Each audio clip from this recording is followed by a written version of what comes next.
Hello, and welcome to Lydia Nicole's Acting Smarter Now podcast. I'm so excited that you decided to join us.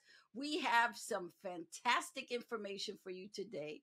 And if you don't like it, it's okay because you didn't pay for it. So don't worry about it. So, my first question today is, what is the difference between classical theater and Shakespearean theater? Well, there's no difference. It's all about language, right? Classical theater, it could be Moliere, it could be Chekhov, it could be Sam Shepard. Those are all classic theater things. It's heightened language, and Shakespeare's heightened language. It takes a little more digging into Shakespeare to understand because the idioms of the day were different, and so it takes a lot more work. Shakespeare always scares me. That's why I do it. I love it. Today, my guest is the second most interesting man in the universe. He is a fine actor of the highest caliber.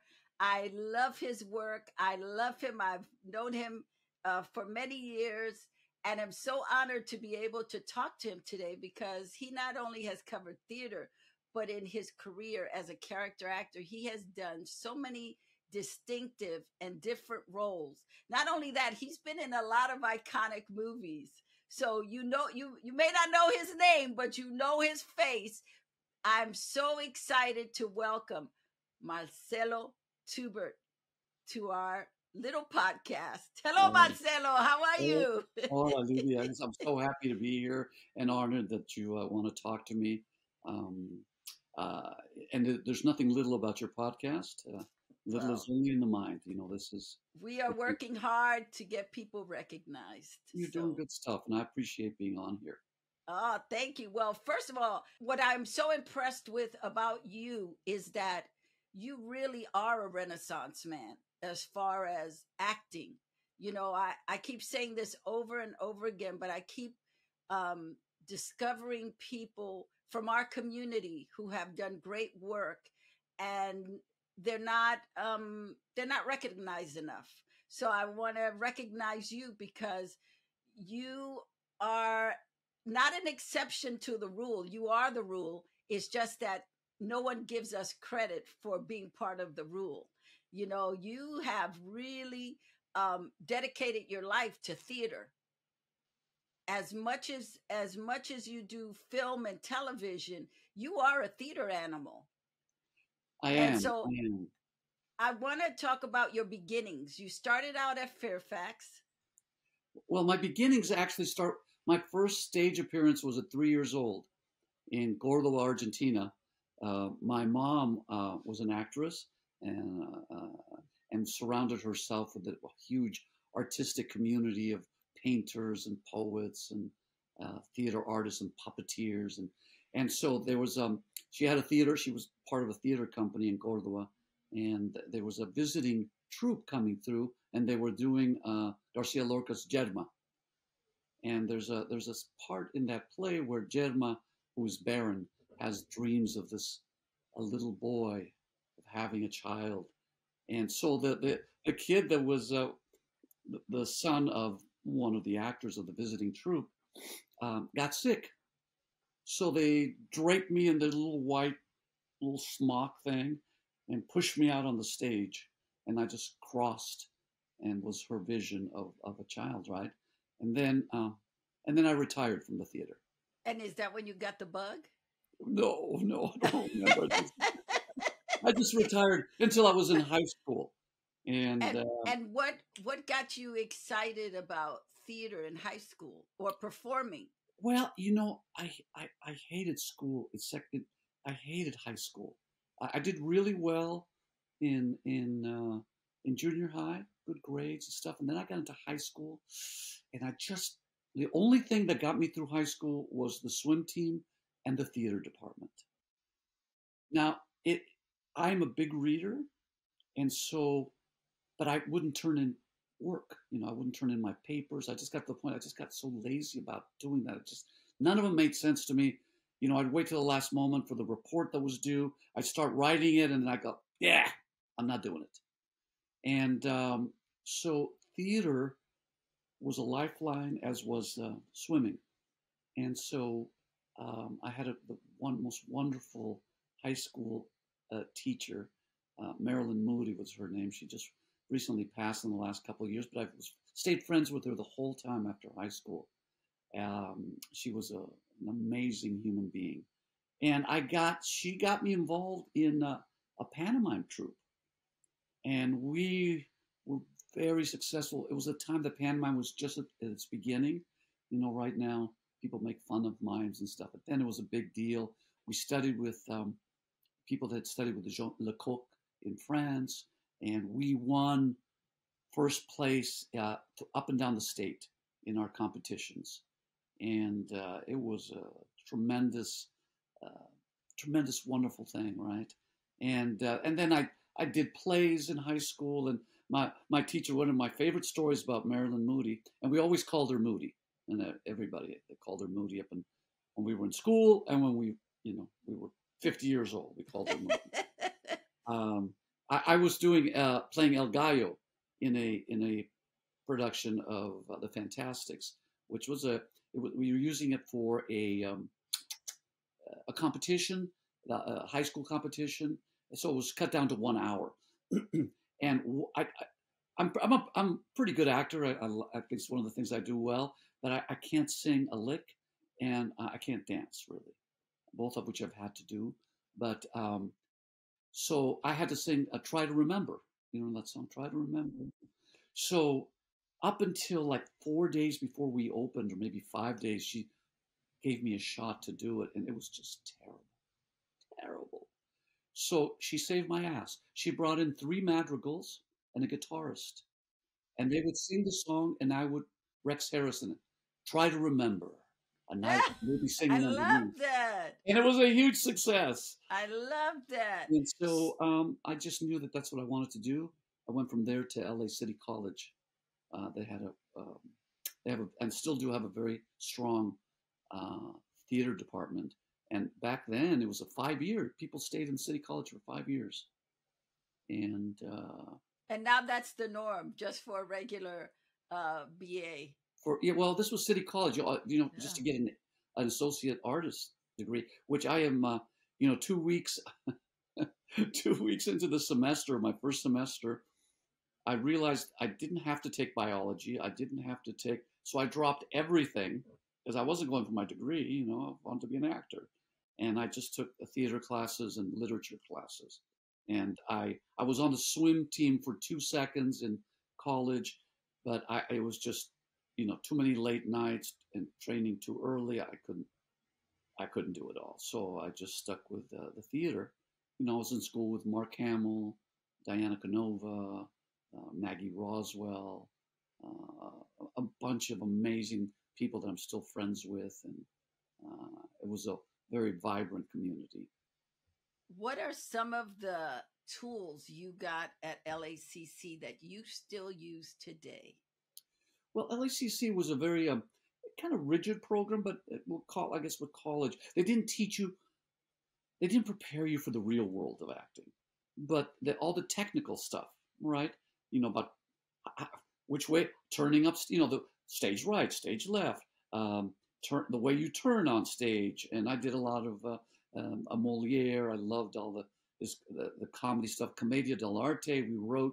We wrote our own Commedia pieces. We took them to the Renaissance fairs for years, both here and up in San Francisco. And so all that technical aspect, which you have to learn and then forget about. And then on stage, then you just, it's a natural thing. If you're going to turn a particular way, you're going to turn a particular way. And unless you're trying to make a certain point, and then you maybe don't do that, right? So all that technical stuff, which then led me, it's so interesting. I only stayed there for 2.5 years because I met Alejandro Rey. If you remember Alejandro. Yes, absolutely. From the Flying Nun. Flying Nun, but then, Moscow on the Hudson. And so he changed. He was the first of 3 men that changed my life, teachers. How did you meet him? What was the encounter? Thank you for asking. That's a very good question because it's a kind of funny story. My dad, who was not big on me being an actor, he wanted me to be a lawyer in his construction company and all that. And I said, I can't do it. But anyway, he was having lunch with the president of Argentina Airlines, who he was friends with, and Alejandro Rey, who was also having lunch. The three of them were having lunch. And because Alejandro had a movie he had written called 3030, and he was looking to get transportation if the film got produced. And so over the conversation, my dad didn't say anything about me being an actor, but the president of Argentina Airlines said, "Oh yeah, Tubert's son is an actor," and Alejandro was really interested because at that point he was at the actor studio, deep into the actor studio, and all that was, and he had found a reason for his acting because when he was younger, he said, and it's so interesting to me, that he felt like a fraud. He didn't know what he was doing, but he had all this great success, right? And Well, he was a classic Latino leading man. You right, know, but he he hated his was. accent. I was his dialect coach on Moscow and the Hudson. We became like Wow. brothers, and I mean, really like so close. And he was my mentor, my big brother. But he hated his accent, you know, and but his accent is what made him so special, and so we were always working on it. As a matter of fact, one time we were at his house and we were smoking a joint. This is back in the 70s, right? And I was like, he goes, you know, Marcelo, you do not speak with an accent. You should change your name to Mark. And I went, okay. So for like 4 years, I was Mark Tubert, M-A-R-C, right? And there are certain people like Jimmy Smits, who I worked with a bunch, and Wanda, his lady, who still call me Mark. Certain casting directors. Well, you know, as I was prepping, I had to go, it's Marcelo, not Mark. It's Marcelo, not Mark, because that's how I know you. Because at that point, I wanted also to distinguish myself. I can do, you know, in college and high school, I didn't think of myself as Hispanic. I was cast in whatever roles I was cast, you know, because whatever, you know, they didn't say, oh, we're going to put them in the Spanish role, right? And then you get out in the real world of acting, and especially back then, you were Hispanic, and those are the roles you did, right? So I was trying to just be generic because as an actor, I don't want to be limited by anything. I don't want to be limited by Hispanic, Jewish, German, you know, I'm Russian, I'm Ukrainian, I'm a mutt, as we all are. So I went by Mark for a while until I realized, you know what? I didn't answer. People on the set would go, Mark, we're ready for you. Mark. I'd go like, what? Oh, you're telling. Oh, yes. And then I go, please call me Marcelo, right? Until I realized, you know, I just love my name, and I'm going to own up to who I am, and so I did that, and but for a while it just was Mark Tubert, and Alejandro anyway. So when I met Alejandro, so after that story, right? Alejandro told my dad, have him contact me. Here's my number. So I called him, and he says, I want you to bring in a scene with, you know, and he had a huge, beautiful studio in the back of his house, all glass, and he had cameras, and we we prepared the scene with my friend Janine. That was from Picnic. I was playing Howard, 54 years old. You know, I was 19. Oh, no, by then I was like 20 or 21. It was terrible. I can't tell you how bad it was, right? And we did it for him. It was terrible. And so he started directing us and getting with the actor studio tools. And he started getting results from me and my friend Janine. And it was eye-opening for me, for my friend, for him, that he got so inspired that he started an acting class that I was in with Tina Sinatra, John Saxon, Lee, anyway, who you knows. And so, and all actor studios. So I dropped out of school. So it opened up this world of actor studios. So it was another step in my development as an actor. And it was during this time that I thought my mission really as an actor, because I wasn't a very good actor when I started. My mission was to get better every day, to be a better actor tomorrow than I was today. And I seriously was not a very good actor. I had instincts, but just like not so good, right? And so I worked with Alejandro for many years, and I learned so much, right, from him. And then I met the second. Should we continue the story of the Yes, promotion? I want the three men in your life who really influenced Perfect, you. perfect. So the next thing that happened, I got married really early. I was doing a play at LACC, the last play I did there during the summer, called Dylan, and I just had one little scene at the end of the play with Catelyn Dillon, the wife, in the hold of the ship when she's bringing her husband's body back. And I fell in love with this woman and married her. I was 23, so I was very, very young. She was a fabulous actress, and not me, not so much, right? I used to think, wow, she's so good. I'd run lines with her, and I think, wow, I want to do that. Anyway, she was recommended to go to a commercial class by her agency. She was with a big commercial agency, and that was Ed Hooks taught this Oh, I class. remember Ed Hooks. Yes. Wonderful, wonderful man. And I went. And so I drove the ex-wife there, and he didn't let you just sit in the class. You had to participate, and so I had to get up and do some copy. And then after the class, I said, yeah, this is we're talking 19, I don't know, 74 maybe, early 75. I said, yeah, I'm not really a commercial type. And he said, what are you talking about? Of course you are. I said, really? I've never commercials. When I was in college, the conversation was, would you do a commercial? No, not me. No, film and TV. No. TV, commercials, probably not.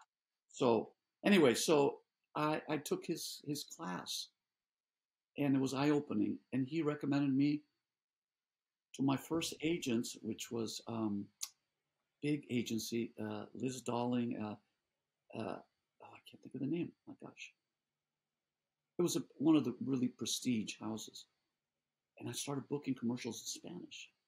Wow. And at the time, I had 9 or 10 commercials running at once. I remember, and so that became a huge opening. And then I took his acting class because at that point I was working in I was so tired of being poor, and my dad had offered me an opportunity to join his company, and I worked my way up to executive vice president.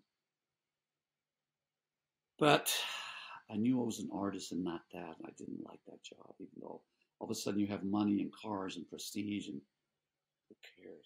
Not happy, not happy. So, so the acting class also was. I mean, I stopped acting for 2 years. That's the longest period of time from high school to my 20s where I stopped acting, right? And I had already. I'm just going to go back a little bit. When I was in my 20s, Alejandro got hired to direct Via Alegre with Carmen Zapata was in it, and Julio Medina, and he brought me in as assistant director, and basically a dialogue coach. And Margarita Galvan was the other dialogue coach in the show. And Alejandro was this wild, crazy, nutty guy, full of passion, getting into fights with people, and he got fired pretty soon into the process because he wanted to shoot this children's show like a movie, and they just took too long. Whatever, he just got fired, but they kept me on. So that casting director, Marilyn Grant is her name, was her name. I don't know what happened to Marilyn, but she, towards the end of my work on that show, she brought me in for an audition for a thing called Tom Wolfe's Los Angeles. It was a PBS miniseries that Tom Wolfe had written, and it was to play a Chicano gang member. And so Alejandro at that point was doing I Ching. You threw the I Ching, you had the I Ching book, and you figure out what that day looks like. So he had given me the coins and the I Ching book, and I had read I Ching before going to the audition, and basically it said, "Pull out the stops, don't hold back." Oh my! If I did, I'm going to tell you what I did, and if I did that today, I'd be arrested. So I had the audition on Franklin. There's that hotel on Franklin on the north side of the street off of Highland, between Highland and La Brea. And they had a Yes. production office out there. And I was across one of those long folding tables reading with the producer director. And when I finished the audition, I reached across the table. I grabbed him like this and pulled him towards me. He said, "If I don't get this fucking job, I'm going to kill you." And I pulled him back.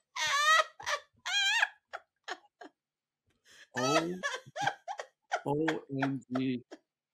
I got the role. Oh, And I got hilarious. my SAG card. That was the important of that. That was before I started working with my dad. I got my SAG card, and when I got my SAG card, I bought my equity and my after card. I had them Excellent. all, and I had no money. Anyway, I started working with my dad. I got them all because it was so important. You know, if you once you join SAG, you could. I don't know if it's still the You truth, could but grandfather into the for the other other. two, yeah. Yes, yes. So, so I got my card. That was a huge thing, and then I had this period of 7 years when I was just very unhappy working. My dad was awesome, and you know, it afforded me a good lifestyle, but the marriage was going south. Life was difficult for me, and for 2 years I didn't act. That was back to that story, and then till I met at Hooks, and then I took his commercial class. I took his other class, So and when you had taken your ex-wife to the class, you weren't acting at that time? Wow. I just go. You know, I'd go to work, come home. So she was acting and you Yeah, were she was. Yeah, having to she was. do She was. Yeah, yeah, yeah. She was a guest day starring in a job. lot of shows. She did a Okay. ton of commercials. She was very active. Me, I just was just unhappy, and things were not good between us too. As you know, just was a crazy, crazy time. But you know, all that stuff builds your character and who you are as an Yes. actor, and all the things that life feeds Mm-hmm. into the art, right? Yes. Without you knowing it at the time. You know, when you're in the midst of something that's not good. You don't think about that, but in retrospect, it was that. And so I started after Ed's class. I started working, um, even though I was working with my dad. But I was doing these bunch of co-star roles. You know, the '80s bunch of sitcoms, many sitcoms, and all that. And then pretty soon, even though I was making great money, and I had BMW and I had units and I had all this stuff. So unhappy. But I was making all of a sudden making as much money acting as I was in the corporate world. And I got divorced, and I went to my dad and I said, "Listen, I am at that point. I'm in my 34, 35, somewhere in there." I said to my dad, "You know what, Dad? Thank you so much for the opportunity. Here are my credit cards. Here are the keys to the car. And the keys to the car.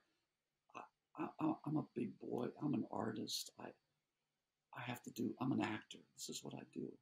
And he cried, and he was just so thankful that I was. He really respected the fact that I was able to be honest with him. And I went through the divorce, lost everything. I mean, lost everything because I ended up taking on all the debt. I wasn't going to go to court. That's another. Mm-hmm. Mm-hmm. But anyway, I started from scratch. I lived in my car for a while. I was totally penniless at that point, but much happier. And Wow. moved into a little bungalow.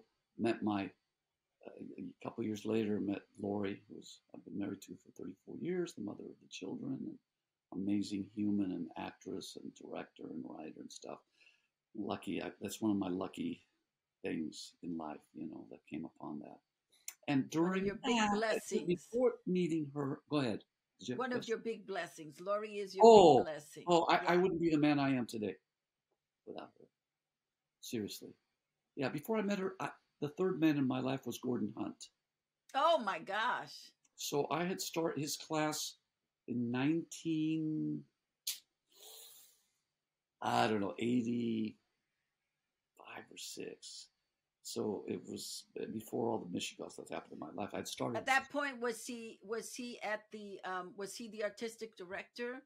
He had just started. He had moved from the Mark Taper, the casting director, to the head of uh, the main director at Hanna Barbera. Okay, okay. He had done that, And and he is also Helen Hunt's father. For those yeah, of Helen you was in who class are with us. who are Oh, she was a curious, teenager. yes. So my friend Nat Bernstein and I, she had gone to New York to audition for Speed the Plow, Hammett, and she didn't get the role, but she came back with a script. So she and Nat and I did scenes from that when in Wow. class. And this is before my divorce. There was a big rivalry. I was in the Wednesday night class, and then there was a Monday day class that had a lot of who you knows in that Hate class. them. Hate those classes. No. There's a big rivalry between the two, right?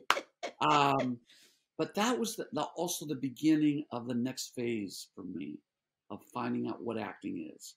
Because Gordon was all about the actor takes responsibility. He didn't care what you used, whatever it was, actor student, whatever it was, you finish the scene and he would say, well, how did that feel? And you would talk, what did you work? And then he would comment based on what you said. It was an amazing, I use my Gordon Hunisms to this day, the stuff that he instilled in us. And also my close group of friends. We were 9 years in this class. And Lori was in this class, came on after I met her. And then my mom got started back into acting. Wow. In that class. How did she feel you leaving the job with your father? Well, she's an artist. She understood much more than, my dad understood, but my But mom. did she say to you, I was waiting for this day. I knew it was going to happen? No? No. So I think she was just very proud of it. And then, of course, I had convinced my dad to have her. He didn't want her to go back to acting. And then she went on to, her first play was Birds at South Coast Rep with Lisa Loomer's play. And I appeared with her and Rose Portillo and Julio Medina at the Old Globe together in the Granny La Nona with John Fleck. So Gordon was. Okay, don't wait. You got to stay there for a second. How was that working with your mom as a professional at that time? Brilliant. It was a dream, and then we were able to also. She got the lead in a TV show, a guest star lead, Land's End. Do you remember that show? Yes. Mm-hmm. And Chris Franco was in this episode. I was in the episode. My mom had the lead in this episode. Wow. Willie Marquez. Oh my God, I loved Willie. Willie took this picture. Oh, that is beautiful. Is that Emily? Is that yeah, Emily? So Emily and this is or Sarah. Well, that's Sarah up here. And okay. That's Emily down here. Oh, I didn't see the baby down below. Okay, I just saw who you were carrying. Oh, that's beautiful. So, and she played like a Norma Desmond, a Mexican actress who had on the big screen. And they found an actress from black and white films, a Mexican actress that looked a lot like her when she was younger. And she'd stay. Oh, Carmen Marcelo played her. The secretary that was actually her real daughter. So that was, and I had a small guest star, and she had the lead. But it was amazing. And then she guest starred on ER, my mom, and she played Ernest Borgnine's mother in The Single Guy. So anyway, so then she went on to have an incredible career, my mom. Yeah, not to make this about your mother, but when did she go? When did she transition into painting? She's always drawn.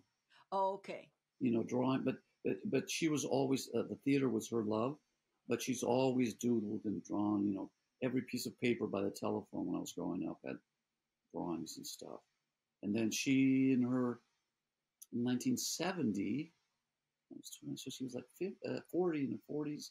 She started painting and stuff, and she's still going because she just had a big showing, a big exhibit. We just had her first ever art show, and it was a huge. Wow.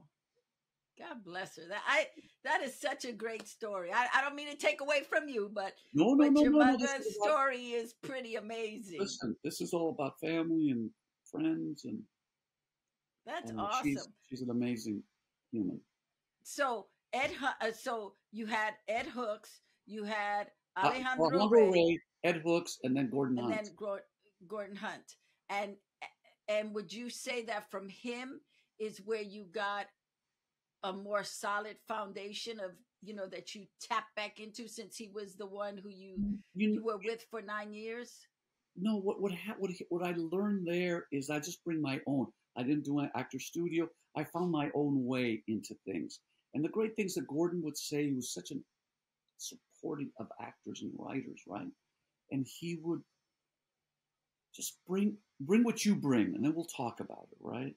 And so in his class, he would say, listen, you just did a scene from I don't know, Midsummer Night's Dream, and then you're going to go out and audition, for a page and a half of you've done it here so much, but that should be nothing. So it took the pressure. That's one of the things he gave you those tools of, listen, you can do it here. The difficult scenes that we were doing or whatever, things that challenged you. So then when you go out in the real world, it's nothing. And I mean, one of the things stories he would tell would be about, he knew an opera singer in New York. And every audition she had, she just loved it because she had a chance to do what she loves to do. So I took that. That's one of the things, Gordonisms I took.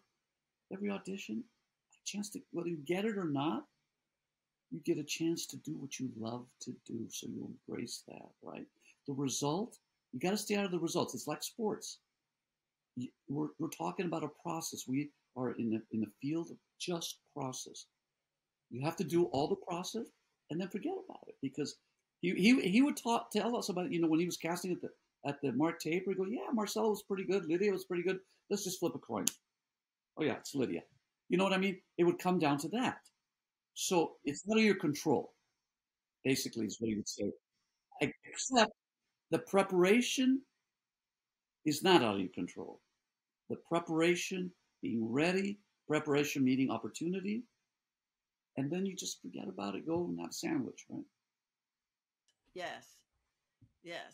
Well, I wanted to just comment on what you said about the gratitude of auditioning, that you're doing what you love doing, and that shows up on your person. Like, I see that as part of who you are. Just, you are grateful about your life. I mean, it just comes out of you. I just wanted to say that, because no matter where I see you, no matter what you're doing, there is such an air of generosity, and I'm so grateful to be here. It Yes. shows up in your work as well. I try to live my life. It's not always successful, but I do pretty well. I try to live in gratitude, um, and about people around me, about in the moment of it, and staying in the process. It's not, sometimes it's really hard, right? But that's what I strive for, and I have great joy. They're not. I'm an unhyphenated human being. I don't want to write. I don't want to direct. I've never heard it put that way. Yeah. Well, my wife is an actress, a singer, a writer, a director. A I super woman, a super mom, a super wife. It's super Lori to the yeah, Super rescue. Lori. And Yes. the things I do well, I know, and so I know I'm a good actor. I know I'm a good cook. I know I'm a pretty good father. I'm a pretty good fly fisherman. So those are the things that What's your superpower? What do you see as your superpower? uh, knowing what to do on a stream. Okay. I'm a fish whisperer. Okay. I I loved watching. I got to watch a video you did, and you were sharing how you catch but you don't kill. So No. you catch the fish, and then you have to nurture it back into the water so it doesn't die. I thought that was fascinating. Yes, it's called catch and release, and fly fishermen pretty much practice that. I use a hook that's barbless. So a hook, it goes like this, and then it has a barb that comes back. So when you catch a fish, you don't lose that fish. So we crimp that down so it's easy to remove uh, the hook. And it's also, we're fly fishing. The fish are usually hooked in the jaw, in the mouth. And then you have to wet your hands. So when you grab the fish, remove the fly, and then you revive them in the water and let them go. So they don't drown. They don't drown. And that was something else that I learned from watching what you were talking about. I would never think fish could drown in water. That's Yes, not because something. so that what happens is, like humans or like any animal, they've expended a huge amount of energy, so they have a tremendous amount of lactic acid in their system. They're tired, depending on how long you try to bring them as quickly as you can, but they're tired.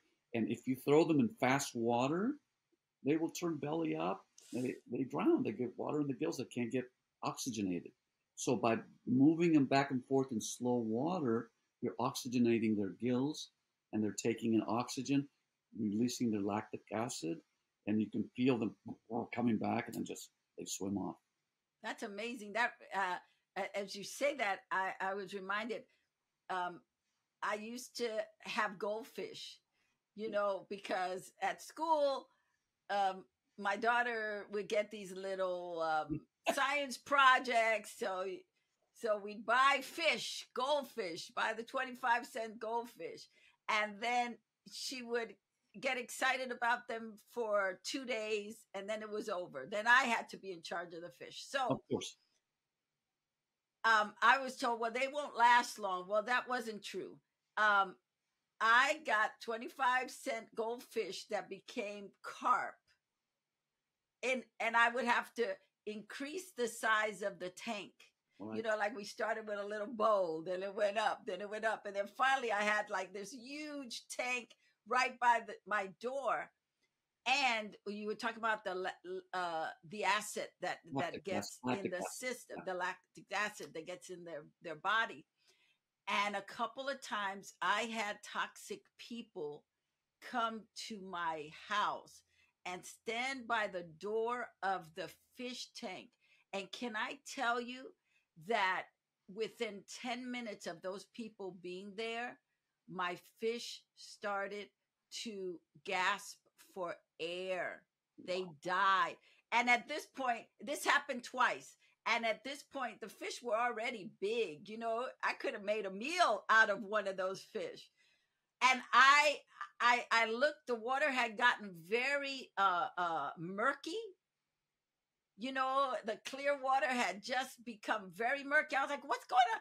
I ran, because I would keep big gallons of water instead of putting tap water, I discovered that Crystal Geyser was the only water that they would live, that there wouldn't be a problem. So I'm pouring water in. The toxicity of those human beings killed my fish. Oh my. So when you said that about having to resuscitate them and get them back into the water, I believe that, because I saw similar stuff happen, how sensitive fish are. Yeah. And so I would say to anybody, that we're veering off here, but I would say to anybody, if you have any kind of doubt about a person and you think they might be toxic, put a bowl of fish by them. It's like the canary in the mine. What happens. You'll find out. Exactly. So with your fly fishing, because I know that is your passion. That is what lets you breathe, literally what allows you to breathe. When did you start getting into fly fishing? It's interesting. I started fishing. Neither one of my parents, they like the outdoors, but they don't know anything about fishing. And when I was 8 years old, we came to the United States in 1959 when I was 7. Mm-hmm. For everybody listening, make do the math. 71 years old. we went on our first vacation, family vacation, to Yosemite, and we all slept in the station wagon then. And we were with another Argentinian family, and there was they had a son who was 4 or 5 years older, and he had his fishing rods with him. And he said, "Let's go fishing." So I went with him, and there used to be bridges over the Merced River in the valley, and you could fish from there. And I remember this moment when I looked into those crystal clear waters of the Merced River, and I saw trout. And I was like, pum, pum, pum, pum, pum, something in my heart beat, right? We didn't catch anything, but I was just like so mesmerized. So I had my parents buy me a rod, not a fly rod, right? Just buy me a fishing rod and get me outdoor life and field and stream. And I taught myself to fish. And they Wow. would drop me off at Echo Park Lake when I was a kid. I was like 10 years old. So they actually had fish in Echo Park Oh, Lake? they still do. Oh, wow. I caught my Okay. first bass in Echo Park Lake when I was 10. So my parents would go and do, it was still a neighborhood that was a little sketchy. It was sketchy probably back then, but they would just drop me off for like 4 hours when I was 10 or 11, and they'd go run around, do the things they had to do, and come back and pick me up. So I was totally bitten by this fishing thing, and I fished all through um, pretty much high school. And the girl thing got in the way in high school, and um, I didn't fish as much. But then when I was 20, I had gone to my grandmother's wedding in Argentina. And I was a hippie, hair down to here, tie dyed and everything. And I was hitchhiking in Patagonia, and in the middle of nowhere. I'm in the middle of nowhere, and nobody was passing by. I had my backpack. I didn't know what was going to be happening. I was trying to get to Bariloche, and all of a sudden, this station wagon pulls in, and with Pink Floyd blasting. And the door open. You guys need a ride? And he says, "You need a ride?" I go, "Yeah." So it turns out he was a fly fishing guide in Argentina. This guy, and his to be future wife, and they gave me a ride halfway to where I had to go on this dirt road, and showed me their fishing club. And then I said, I gotta get going.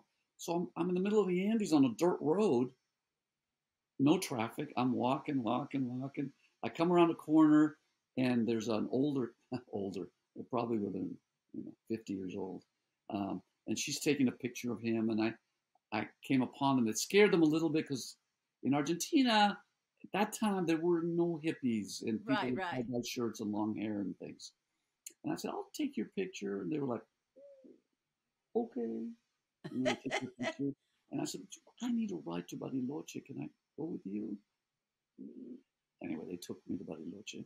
I got in there. A couple days later, I'm walking the street, and somebody goes, "Marcelo," and it's this couple. They've come in to the city. She had an eye infection, needed some medication. They were camping in the middle of the Andes, fly fishing, and we went out for coffee. We started talking about fishing, and I loved them.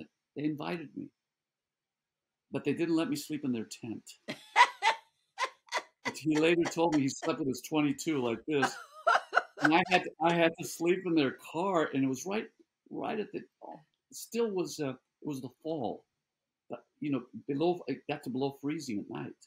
I put Wow. on every piece of clothing I had. Froze. I froze both nights there. But that's where I started fly fishing. Not that I knew what I was doing, but we were catching these massive, massive brown trout and cooking them on the fire at night. Wow. And that, so my fly fishing thing started. I started in my 20s, and then really picked it up in my 30s again. So I've been fly fishing So, for a long um, time. so how does the passion and the love for fly fishing translate into acting for you? It's the same thing. It's a process. It's about being in the moment. When you're on stage or in front of the camera, if you're not in the moment, you are screwed. You will be lost. So you got to stay out of the result. It's just like acting, right? You stay out of the results. It's called fishing, not catching. And in the acting world, it's about the moment. You can't be ahead of it. You can't be behind it. because you will then not be in it. You won't be listening to the other actor, and they're sports and fly fishing and acting. They're all it's the same deal. Mm. So I have two questions. The first part is what um, what is your rehearsal process, and where did you get it from? Like that you use today. What is the process you use for rehearsal? Because I find a lot of actors don't know how to rehearse. Yeah, I rely on my instincts. In other words, even Gordon would say, if you can imagine yourself in those situations, that goes a long way. When I was shooting Miss Congeniality 2, and we were shooting in the Venetian, and I played the manager, I didn't have, there were people I didn't have to do much. I was there. I was that guy. You know what I mean? So, and also, I am one of those actors, and there's a real, some people can't even imagine doing that, and some people work this way, which is I like to go into, if I'm doing a play, I have my lines memorized 95%. And then, of course, when you're doing TV and film, you need to, you're a guest star, you have not a whole lot of room for not knowing your lines, right? You don't have the same leeway that a series regular will have, although most series regulars are so professional and they're used to doing it. So for me, the hardest part of acting is memorizing. It's just hard. I have to just beat it into myself. I just go over and over. That's my process, right? Until it's there. Because once I know the lines, then I can play. If I'm stumbling for the lines, then I'm not thinking about the right thing. If I know my lines, I can still stumble around, and it's easier for me to find things. And I rely also on very strong improvisational script skills, Mm-hmm. and I rely at times, sometimes you can get into trouble, but I rely on my instincts 100%. You are very exceptional at doing characters. Like, and it doesn't matter if it's a Latin character, if it's a Palestinian character, if it's a Muslim or a Christian. I mean, I played an you Irish just priest on 3 episodes of ER. So and a leprechaun. Didn't you play a leprechaun? I played a Pakistani owner of what do you call a pawn shop in Oh, that's Leprechaun what it 3. was. Okay, Yeah. okay. Yeah, for some reason I thought he was a leprechaun, but you are your hearing it picks up accents. It seems to me quickly. Am I? Are you that adept at just picking up language like accents? Yeah, most accents. There's some that I struggle with. A lot, some of the English accents I struggle with. I finally got to have an Irish a friend who's a caddy on the PGA, Larkin Mars, and I was, if I could just channel him, yeah, and then all of a sudden the Irish comes, where I couldn't do it before, you know. But the I can do a standard British. The Cockney's hard for me. I got to I channel another golf guy that I know I met in Mexico who was Scottish, and I couldn't do a Scottish accent before. And all of a sudden, he started channeling Ian, and I feel Ian inside me, and he said, "Look at me!" And he spoke Spanish with a Scottish accent, Hablamos así en Escocia, hablaba como un escocés, pero hablando español. So it was very That's interesting. great. That's I love it. I love it. Um, when you are working talking about the rehearsal process, because it's different from theater as it is from film or Yeah. television, how do you navigate it when you literally may have one day to work on your process for a TV It's show or hard. movie? Yeah, I find it hard. Harder as I've gotten older, right? Because I want to trust my brain, and sometimes I don't. So it's a struggle sometimes. You know, I need time with the script these days to memorize and stuff. it helps. But I'm willing to jump in. You jump in and you just kind of do it. Um, and I rely. When I look at a script, I'm really quick at it jumps at me they're saying, what it is. Who is this guy? Oh yeah. And then of course, there's all the Meisner stuff about asking questions, and I think the most important question of them all is, where have you just been? You enter a room, you're coming from somewhere. So and then jump in, right?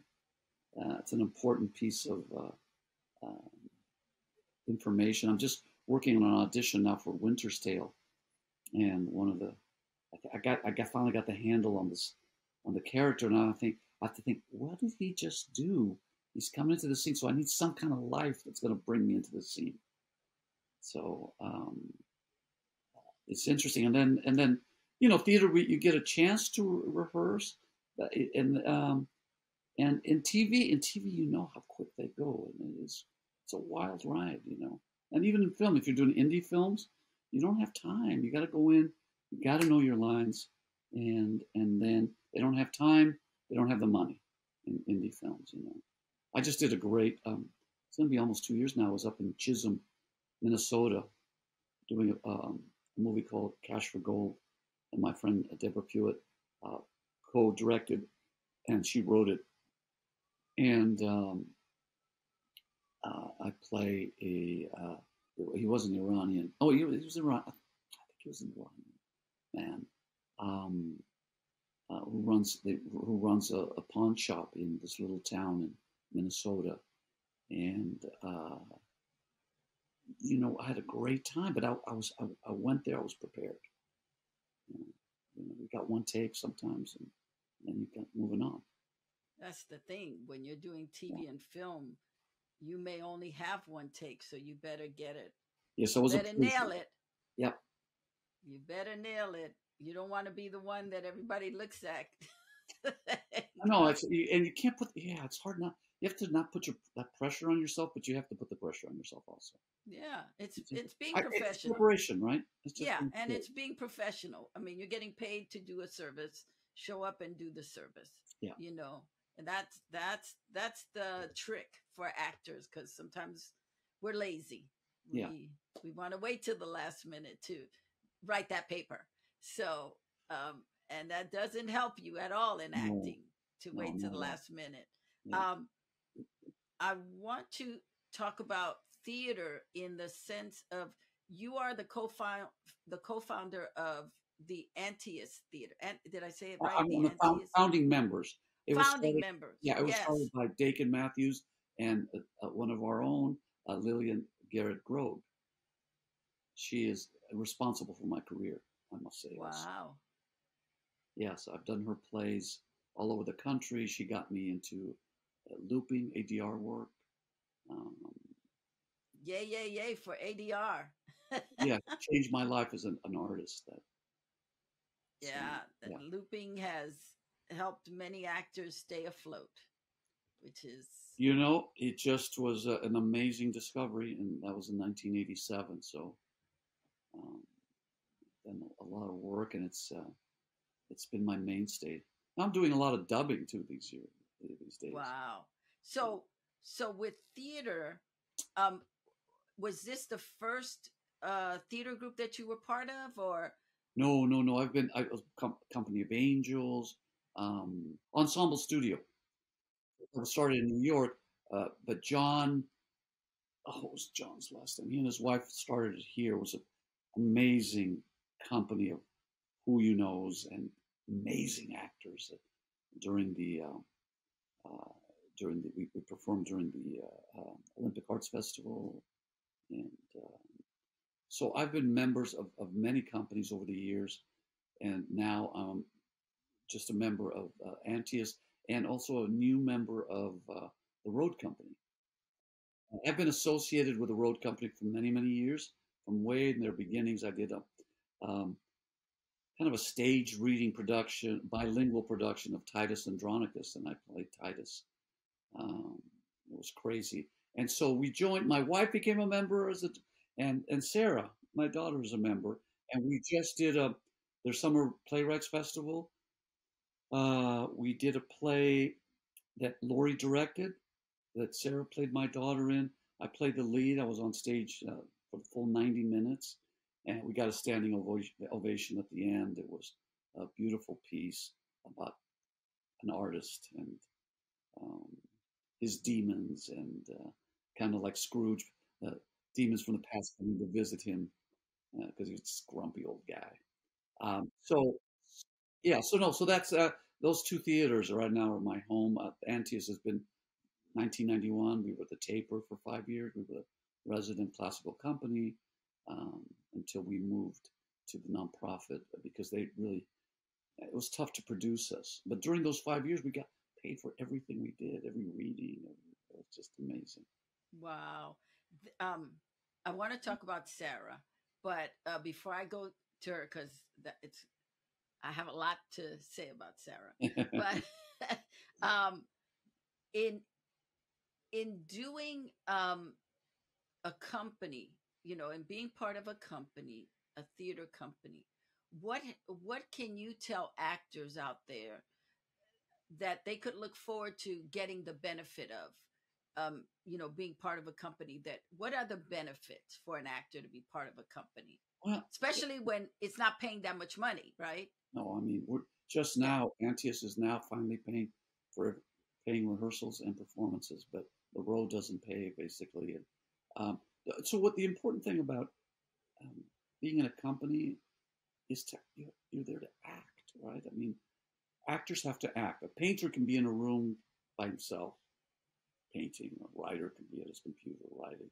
An actor needs an audience. You need to act to get better as an actor. So you need to be in a class. You need to be uh, you don't need to be, you need to do theater, whether it's part of a company or not. A company allows you, people of like mind, right, are together. Artists, you're there with artists, so you're setting up a network. And that was the great thing about Gordon's class, is the network. We were networking, during those time, all our friends that were doing, hey, I have an audition for, Golden Girls. Did you hear about it? We shared all that stuff, right? And if you're part of a theater company, you're sharing of people who are looking to do the same thing. And you have to go in a little selfless. I believe in being, having an open heart. Yeah, with people. It's a family. You're There's enough work for everybody. right. You cannot be, you know, I don't think. I mean, I think you have to go into things with a bit open heart. No, I'm in agreement with you. I think Spiritually is a better acting. place to be. I think in acting you need that community, Yeah. and you don't get that community when you're selfish. You get that community when you share. When I first came to Los Angeles, I was very fortunate in that Louisa Lashin turned me on to a group called Actors Rapping Together. I had met Louisa doing a play at the cultural center. Oh, not the bilingual. The No. This was at Inner City Cultural Center, yeah. and so it was a crazy play. But out of it, I got a wonderful friendship with Louisa, and so she turned me on to this acting group called Actors Rapping Together, and we met to give each other tips. So the thing was, you had to come every week with two tips Oh, for anybody in the group. It could be a, um, a photographer where you said, "Oh, I just took pictures with this photographer, and he only charged this." It could be I went in on audition, and Marcelo, there's a great role there for you. Go see. Uh, uh, Go see Junie Jones. She's casting. She's over at the Warner Brothers yeah. Formosa. Drop your stuff off. So you had to do that every week, and they would give you two. You would get two times that you didn't have anything. The third time they kicked you out. So you didn't have an opportunity to, if you didn't come with something, it didn't matter. It could be a hairdresser, the name of a hairdresser, could be, where you got your nails done, but it had to pertain to acting. And that was probably one of the biggest things for me, um, that I bring today is the generosity to other actors, to be generous and know that, that I didn't learn this from them, but this was a takeaway for me, that what's mine nobody can take. So I don't have to worry about, Yeah. oh my God, if I tell you what's happening, I'm not going to get it. I don't And understand it's a lie. It's a mindset that is so toxic. Yeah, I don't understand people who think like that. Plus, I got to tell you, Louisa is one of my oldest and dearest friends. I think she's such a mensch. She is. She truly is. She is one of a kind. She is the third most interesting person. You know how that story came? The most interesting, the second most interesting man in the world. So I actually auditioned for the most interesting man in the world back in the day, right? And of course, I always looked younger than my age. I always play younger. So the guy that got it was older, right? But I auditioned for that role, and I didn't get that role, but I got uh, another role in that commercial. I played one of Castro's sidekicks. But so when I got home and I told my kids the story, I said, "Dad, you're the second most interesting man in the world." I love that. I love that story. Yeah. So, talking about kids, I want to talk about Sarah. Yes. As I was doing my homework, I went down the rabbit hole and got to see all these incredible videos that Sarah has done, doing sign languages to songs. And can I tell you, I cried this morning so much watching those videos. Your daughter is amazing. I remember her from a little kid when she was at Laurel Hall. Yeah. And to see the woman that she's become, first of all, she's deaf. She had her face, she had a surgeon sever her facial nerve and make her deaf totally in one ear. She has an 85 decibel loss in the other ear. There's a big old strong hearing aid. And her sense of self and her just inner strength is so amazing. And as an actor, just watching her doing the sign language is so beautiful. And when you were talking about the fact that you did a play where she played she was in the play with you, your wife directed it. I want to go back to that for a second because so Sarah, does not have deaf speech, but she identifies as deaf when she takes out her hearing aid, and even with her hearing aid in, she is always reading lips. It's a full-time job to pay attention to people and hear in her world. But This Is Me video from The Greatest Showman. This Is Me, is that what it's called? Yeah. That's what, she doesn't make excuses for herself. This is me. This is how I am. You take it, you leave it. That's the one that started it, because when it showed the pictures of her at 3 and then a little during the older, operation, all the things. Oh my gosh! Those are some hard times here at the Tubert household. But you guys did my it. Wife's, it shows your strength. My wife is just so amazing. She said to Sarah, "I don't know why this is your journey, Sarah, but this is your journey. So let's see what we can do. We have the ruby slippers here." And to brag on her a little bit, well, my wife, I just did, but on Sarah's got I guess I can't say what it is, but she is got she's a series regular on an animated cartoon for Disney, doing 60 episodes. So beautiful. It's you can see how much love has been poured into her by you and your wife, and your family, because she exudes so much strength, so much character, so much beauty. There's like such an inner beauty that just comes out of her. Not to mention, she's got a hell of a body. Oh my God. She's a CrossFit trainer. She played water polo. She's still playing volleyball. She's the captain of the national deaf volleyball team. She's going to go to the world. She's trying to make her fourth. She's made they have a new coach now for the national team, so she had to go to Asheville, North Carolina, to um, try out, and of course she's probably will still be the captain. And the World Games are in I think Osaka next year, and then she's trying to make her fourth, stay in shape through her fourth Deaf Olympics, which will be in Tokyo in 2025. Um, so she still does that, and she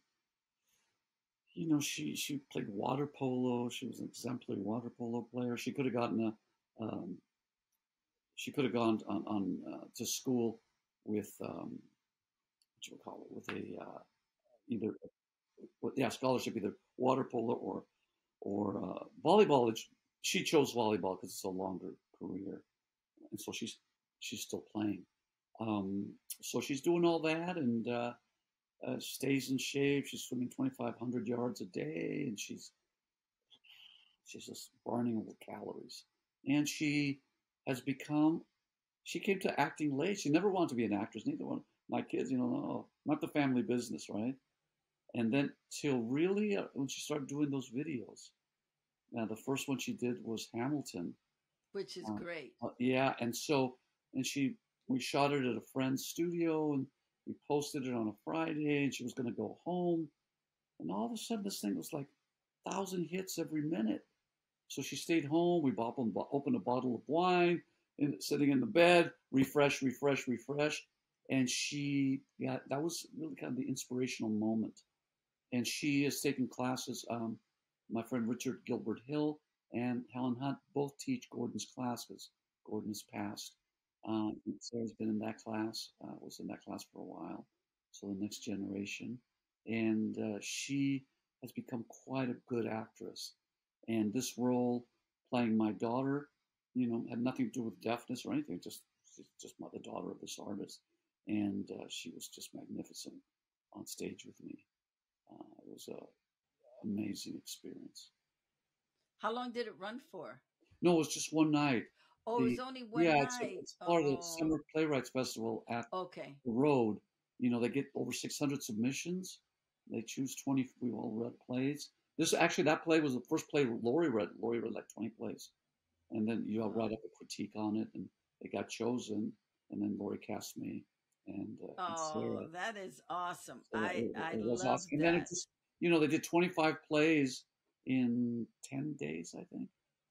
So it was quite the deal. Just one reading, but we had a full house. Wow. A standing room. So talk to me about cooking. I saw your video on chimichurri. Chimichurri. Chimichurri. And I love how you prepare, because that's how I do. It's all about taste. It's like what the feeling is, which goes back to your acting. Yes, I cook the same way I act, which is improvisationally, instinctually. I watch a lot of the cooking shows, and all those things all feed into me as but I get that, like, what do I want to taste in my mouth? Open a refrigerator. People go, yeah, there's nothing in there. Wait a second, I can create a meal here, and I'm known for that. My oldest was a professional golfer, and when she was coming up through the ranks, we would get guest housing when we were in tournaments all over the country, and people go, oh, I'm sorry, we really don't have anything here. I go, just give me a second. Okay, well, we can eat in about 20 minutes, and I would create a meal. And so, are you the one that does the food shopping? Oh, when I proposed to Lori 34 years ago, she said, I don't cook and I don't clean. So if you want to marry me, give it your best shot. So I said, well, I'd love to cook, and maybe I'll make enough money to have somebody come in and clean. So that's worked out pretty good. And she handles all the finances. I love that. When I'm going out, I need $20. So when you go food shopping, how do you decide what you're going to get? It's all improvised, kind of what, there's the standard stuff that you want to have around the house. And then I'm thinking of I want to taste, make a little of this. And my wife is not much of a foodie. So I have, when the kids were growing up, sometimes I'd have to cook 3 or 4 different things, one for each person, because My Oh wife my is very gosh. limited in what she likes to eat or not. And both of my kids have turned out to be amazing cooks because I had them up on the counter from the time they were 9, 10 months old, doing something appropriate, holding a potato or something, taking a leaf off of some, so that from the time they were little, they were in the kitchen with me. I love cooking. So when I go food shopping, I I walk around wanting the food to talk to me. Yeah, So it will tell me, like, I'll see a piece of meat, I'll go, "Oh yes. Yes. exactly, Yes." exactly. Yeah, yeah, yes, The exactly. fish. You get inspired by what's That's out right. there. It tells you, and I've gone to the store many times. Like I will have someone say, "Oh, can you make me this? Can you make me that?" I'll go, "Okay," and I'll go to the store and I'll see something else and come back and say, "Sorry, this is what looks good today." So, because I feel like food talks to you. Like if you're Yes. paying attention, it really does tell you. The color of something shoots out at you and say, "Hey, I'm here. I'm fresh." And cooking is a process too, right? It is. It's the same kind of process oriented thing. You chop the thing, you thing the thing, you chop, it's all in part of that creative circle. It is. It's very creative. It's very much. I want to talk about connecting food to work. Um, you have a story in that happened while you were shooting West Wing, where you invited an actor How do you to know all this? dinner. How do you know So all this? tell us this story, because I thought this was the best story. The best story. Yeah, I was on location with West Wing for 3 weeks in right below Camp David. We did the Camp David Accords. I played the Palestinian Prime Minister. And there was the actor who played the Arafat part is an amazing actor named Makram Houri. He is from Israel, but he's Palestinian, the most celebrated Palestinian theater and film actor and TV actor in Israel. And so we just hit it off when we were on location, as you do, and we really hit it off with Martin Sheen. We used to sit around at lunch telling stories about our lives. Everybody was uh, from so different walks of life, but everybody, as you know, everybody has a story, right? Right. And we would sit around and cry. We'd hear this actor I'm trying to think of. Oh, Armin Mueller-Stahl. So Armin, he talk about, I have one. He was writing and directing. He was going to finish West Wing and then direct this. He said my last World War II movie, because he was trying to vent his World War II angst that he had about his dad. His dad, the war was over. It had been declared over, and his dad was trying to make his way home back to Germany, and he was shot in the back by a German commander for Wow. because he was considered to be when you leave the army a deserter, Traitor. Oh, a okay. deserter. But the war Okay. was over.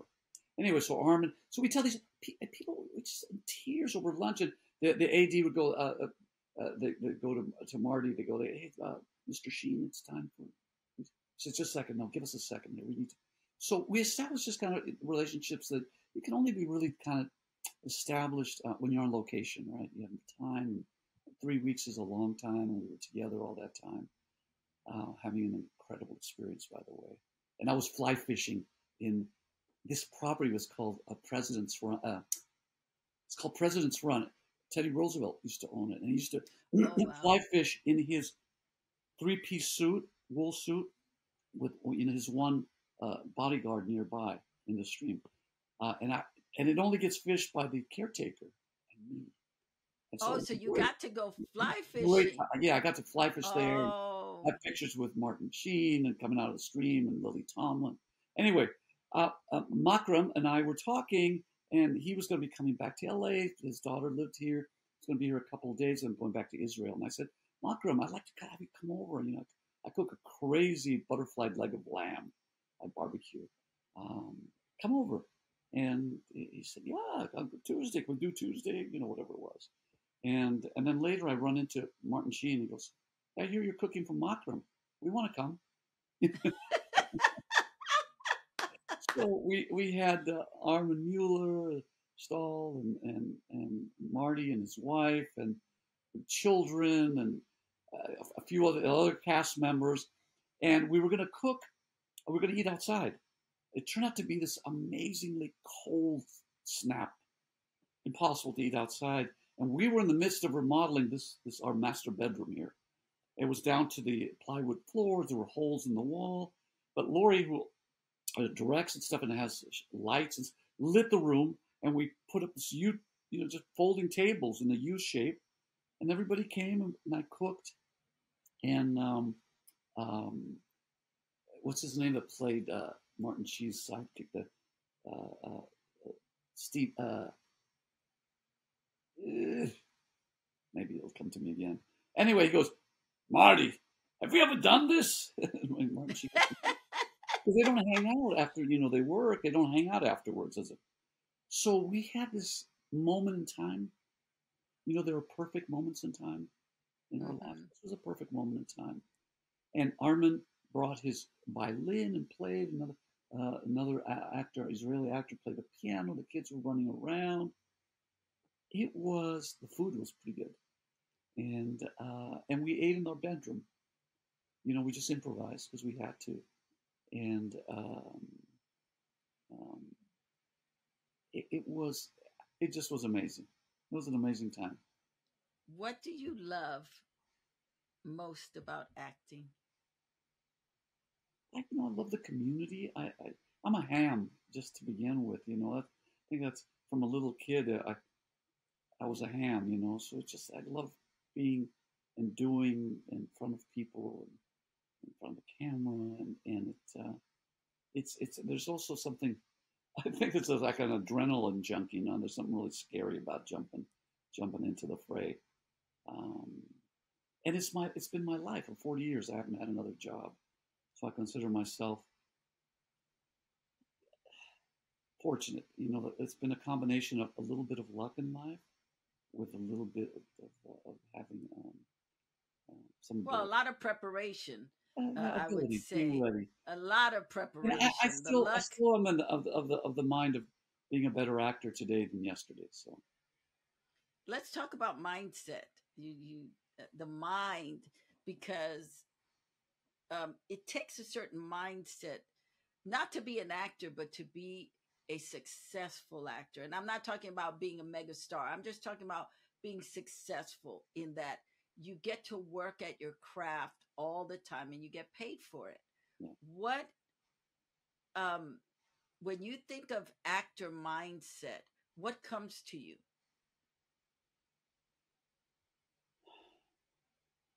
Well, I just you kind of have to be open to the universe, whatever it throws your way, right?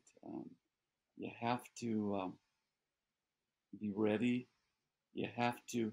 I mean, we all fight our demons about that moment before the curtain goes up or before they say action. And so I think and I don't think it's something that ever ends. And so it's about trying to stay present and there's a moment of trying to breathe into it. And I think we all, I try, and sometimes not successfully, not to get anxious about it, right? But I do sometimes. I get anxious before a job. Am I going to remember my lines? Am I going to, all those things that we battle with. But even after all these years, I think, Jesus, you're 71. Why are you still going through this? It seems like I'm going to stay with me through my grave. There was only one time in all my professional career where I had no butterflies, where I had no angst. I just was like, bring it on. And I was doing El Grande Circus at Coca-Cola.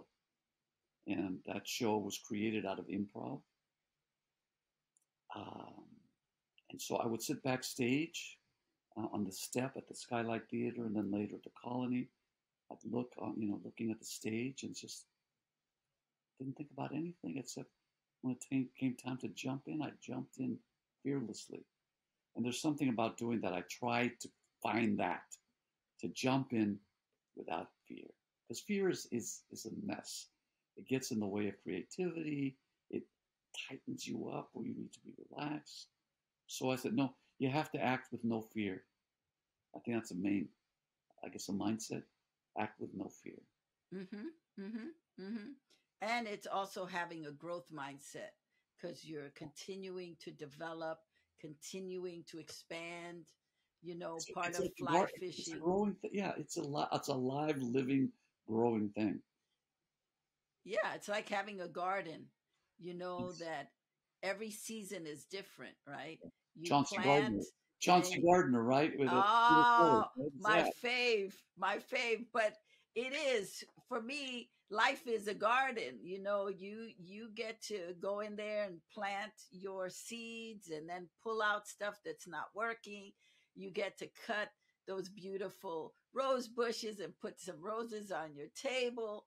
It If you take care of the garden takes care of you. I And love the to way you me, think. that's acting. I love the way you think.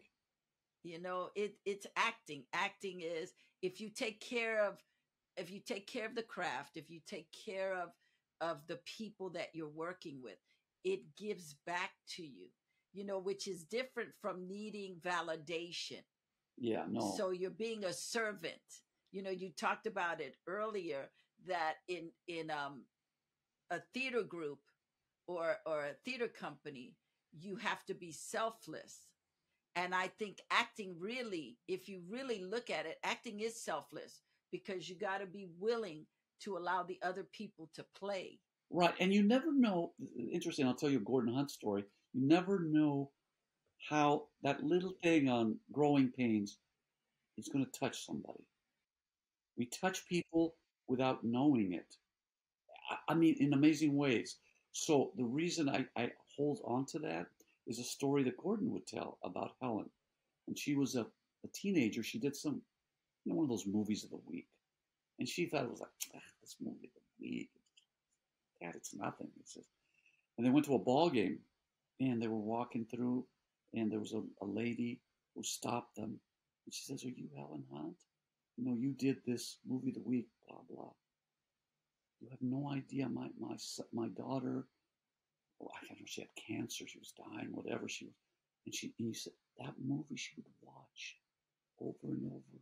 It meant so much to her. You touched her so deeply with that. Thank you so much. Helen thought, this is nothing. I'm not, it's a movie of the week. But anyway, but as actors, we forget. We forget, and we shouldn't. It's not to grandize ourselves, but that what we do touches people in a way that we don't know. It's like Sarah's those videos on her YouTube channel. The comments she gets from children with whatever thing that they're battling with.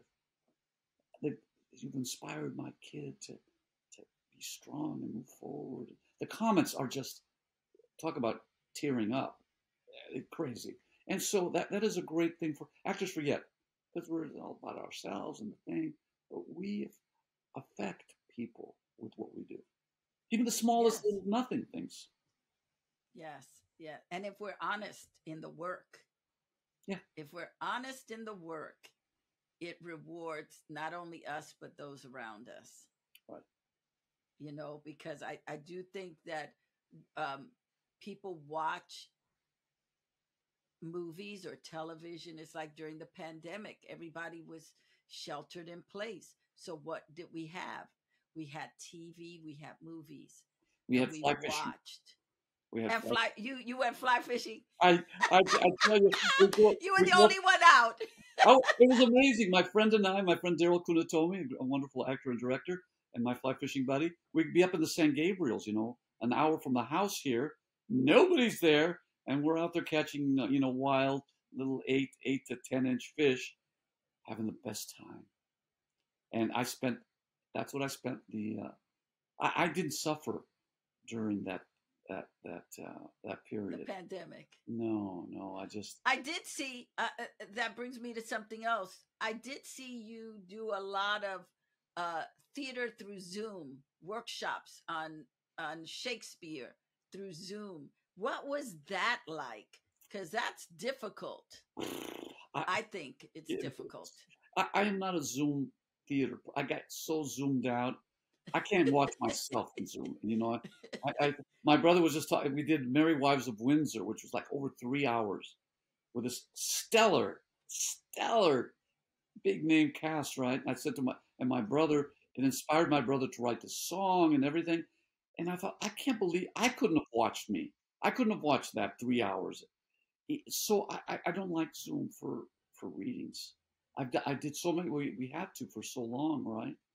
Um, not my favorite. It's the connect. It's hard to connect. It's I mean you connect, but it's a weird thing. And then the overlap thing. It I really got Zoom. I don't like to do it. I've done it, and I still have done it. And I tell you, really dozens.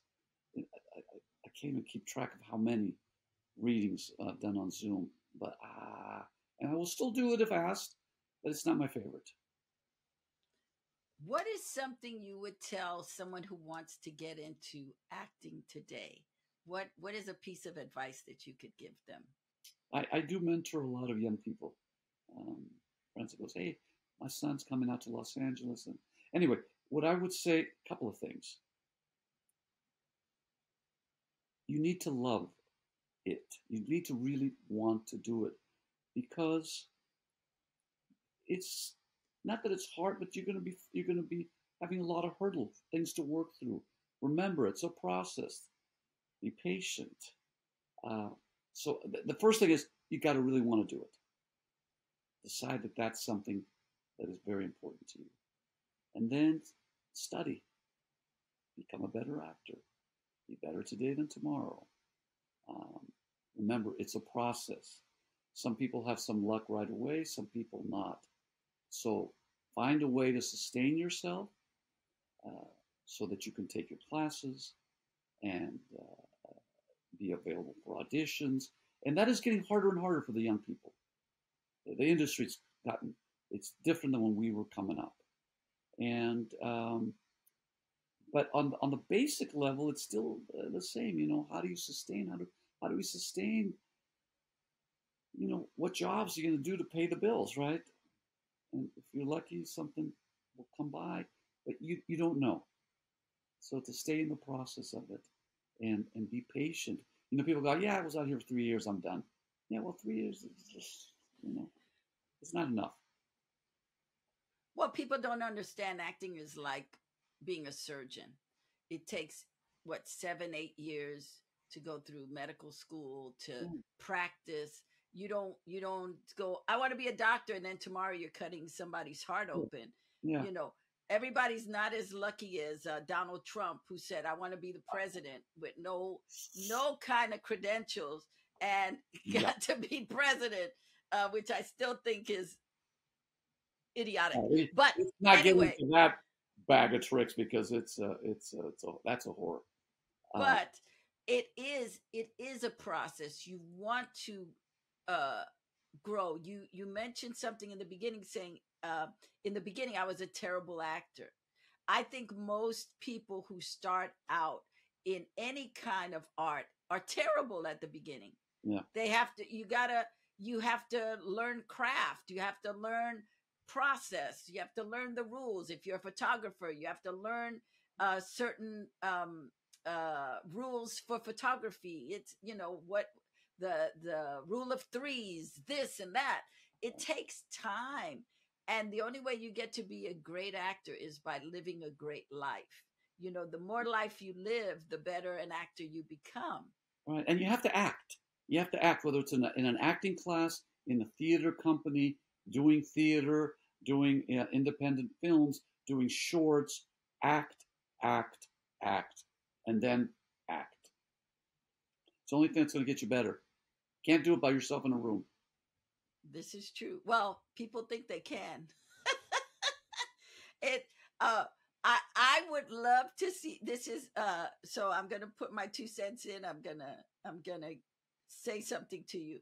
I would love to see you do a one man show based on either your life or on all the characters that you have done, because I think there is an extraordinary one man show in you that is ready to be born All very right. soon. If there's a writer out there listening, writer producer, write it. I'm ready to do it. I'm ready to collaborate. Lori, That's Lori, can you please write it so that Marcelo she's can written me. She's written do me a it? monologue that's just crazy good, but it's totally different. It's a really dark, dark piece. But Yeah. But I just think to be able to see all your uh, work strung together yeah, thank on you, a Lydia. stage would be incredible, incredible. So It's very just my kind. 2 cents, No, just my two it's cents. That's two all. cents taken. That's Make all I it have out to there. say. Whoever's I listening want out there, let's do this. what what is your philosophy for marriage? Because you've been able to not only sustain a great marriage, but be able to endure all the bumps in the road. Yeah, guys have a hard time. It's we're born with less brain cells or something in relationships. That whole thing about women are from Mars and guys are from Venus or what. It's true. I guess the hardest thing for me is listening. It's just you gotta listen. You gotta listen. It's hard. It's hard sometimes. Especially I end up. I see some of the traits of my dad. Who's so macho and in charge of everything. But really, my mom's was the brains behind the outfit. Uh, and I just try to be open, more sensitive to it all. It's and it's not easy for me. I mean, sometimes I get into deep caca, just with my behavior of how I react to things. And so, luckily, I'm surrounded by women. My daughters keep me also. My daughters and my wife keep me on my toes in the sense of bringing all that feminine energy and all the that positive stuff that is to help the male stuff that we are that's not sometimes not so good. So What did you learn from the first marriage that has made well, it my better first for your wife was a second? wonderful actress and cook, but she had really troubled, and I basically what I knew, things that I learned were things that not necessarily things that I knew what I didn't want in a relationship. That's what I learned. Not necessarily what I wanted, but things that I definitely did not want. And Lori's amazing. I mean, she uh, is all about. My first wife was a little like this too, but basically, just if I go fishing, go. We we have our own things and we come together and we allow each other that freedom. I go off on these adventures. Lori's tired of traveling. She had a very rich boyfriend and went all over the world and and first class things, and she just doesn't want to do that anymore. So her vacation is when I go. She has the house to herself, and she's so happy. And so I think that I remember I had a girlfriend that I said down one day, I'm gonna go play golf with Jerry, and she said, "What about me?" And I thought, "Oh shit, I don't know. What about you? Right? I don't know. I'm gonna go play golf." So the great thing about my wife is she's like, "Yeah, go. You be you, boo." And so allowing each other the space that's another important thing. Allowing each other the space to be who you are is a Mhm. massive thing. And you don't have to do everything together. Some people do, and that's good for them. And my wife and I are like um, uh, water and oil. We're totally different human beings, and yet that works in the most wonderful way for us. What is your proudest moment being a dad? Oh, I have countless moments that of just being with my children during on a fishing, on a fly fishing stream with Emily, or traveling through Europe with Sarah after watching her play in Turkey at the Deaf Olympics. So moments, moments that are just fill me with joy. Being with them fills me with joy. And luckily, and also from Lori, I learned patience. Because I'm not a patient person. I've become better as I've gotten older. And she helped me with the kids when they were growing up because tend to be impatient. But I was out there with both of them, throwing the ball around. They're both amazing athletes. So taking them outdoors, things that Lori didn't do. She was all about learning and school. And Emily is a 4.9 average. How do you do that, right? Lori was cum laude. She's super brainiac, bachelor's degree. Me, I hardly made it through school, as I told you. But she was in that.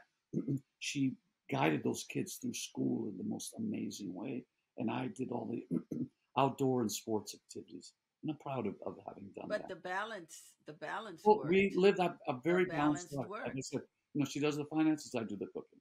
Yeah, She no, did that it part for the works. kids, I did the outdoors.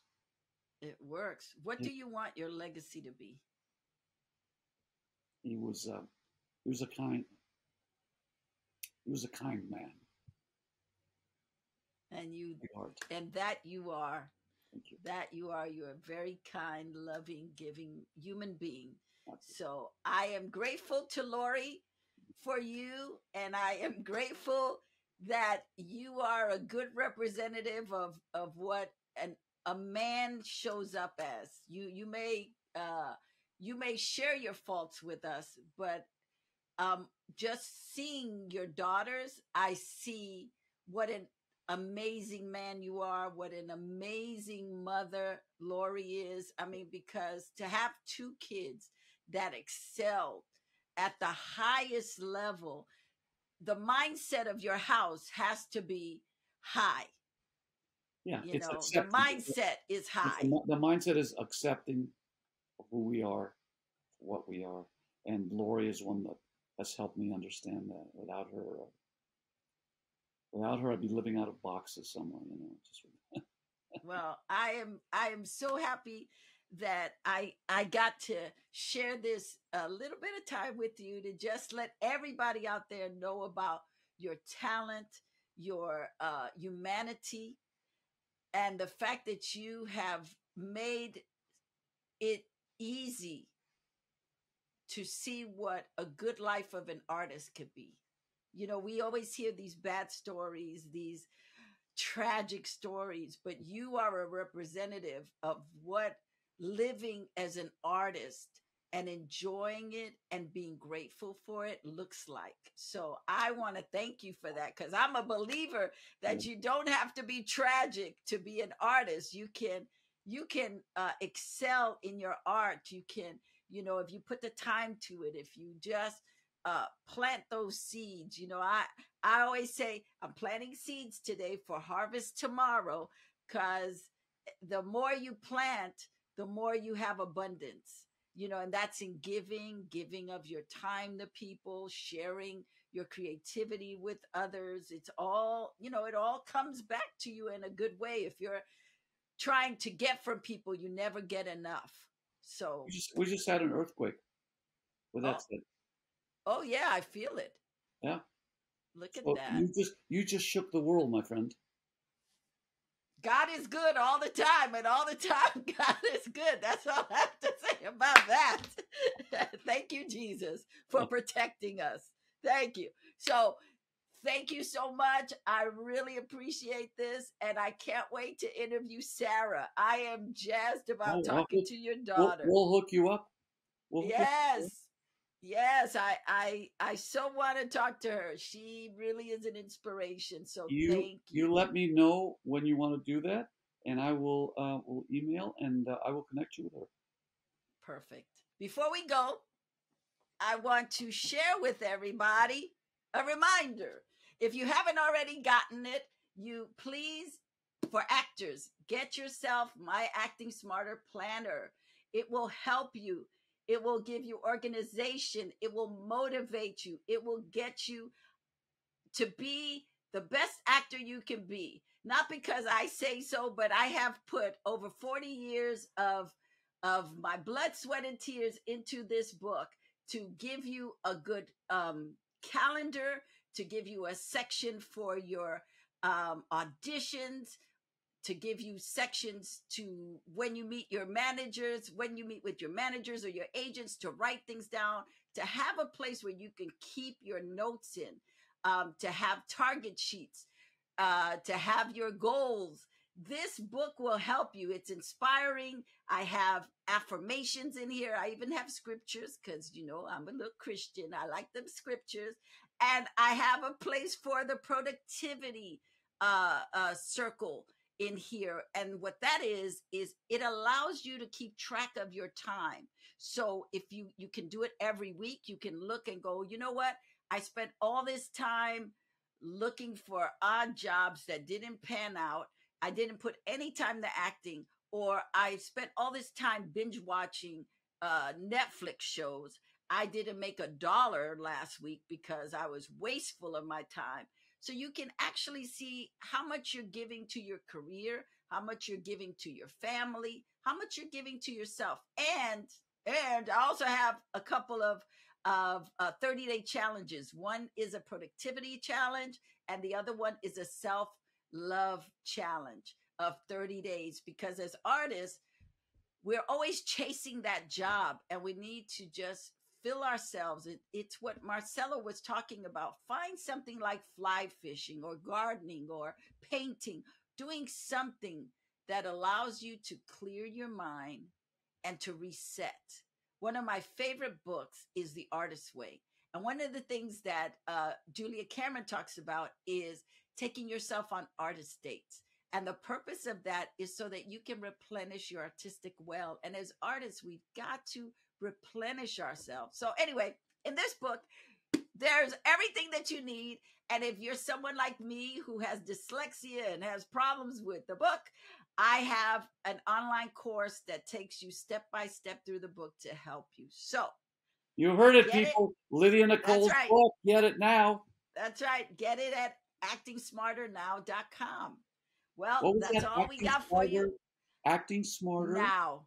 now. actingsmarternow.com. Yes. And it will help you. I promise it will help you. I promise you. If you use it, it will work for you. If you don't use it, shame on you. That's all the time we have for you today. Until next time, stay in your art, stay focused, motivated, and filled with love. See ya.